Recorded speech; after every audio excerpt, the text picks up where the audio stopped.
მინდა მოგიყვეთ ერთ-ერთი ბიოლოგიური საკვების შესახებ, რომელიც ყველა მებაღეს აქვს. წინაზე მოგიყევით, როგორ ვაკეთებ კომპოსტში. ესე კომპოსტს ანუ გამარგვლილი ბალახებისგან ნაგვის ტომრებში, ეხლა დაიწყო თიბვა. აი უყურეთ, ეს არის მხოლოდ ნაწილი. რაც გავთიბე, დანჩეს მომჩად გამოვიყენებ. და ამას ნახევარზე ჩავყრი ამ კაზრში, დავასხამ წყალს, 2 კვირა დავტოვებ, პერიოდულად მოვურევ, გადადუღდება, მინდა გითხრათ საშინელი სუნი აქვს, მოარიდეთ იმ ადგილს, სადაც იქნებით.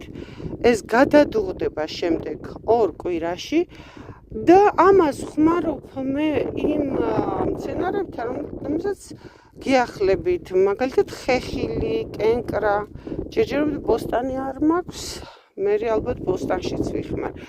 თუ ნაკელი გაქვს, ჯობია ამაში ჩაყაროთ ნაკელი ამასთან ერთად, რადგან ჩვენთან არ იყიდება, იცით, გადამწვარი ნაკელი, ხშირ შემთხვევაში მოყვება ხოლმე რაღაც დაავადებები, მწერები, უცხო თესლისარეველის.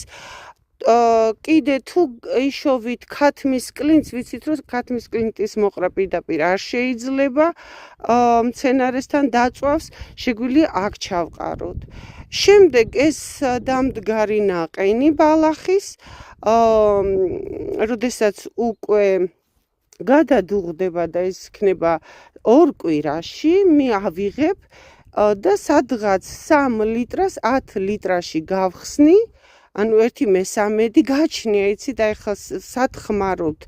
საერთოდ ამბობენ, რომ ლიტრა 10 ლიტრაზეო, მაგრამ მე რადგან არ უშვები ამას არც კლინტს, არც ნაკაზნო, ანუ დამატებით რამე აზოტს არ ვუკეთებ, მე მირჩევნია ეს უფრო კონცენტრირებული იყოს, თან ბალახი არა მაქვს რა. და მთელი ეს კასრი სეზონზე მყოფნის აბსოლუტურად ერთხელ დამზადებული ხმარობ მთელი სეზონი.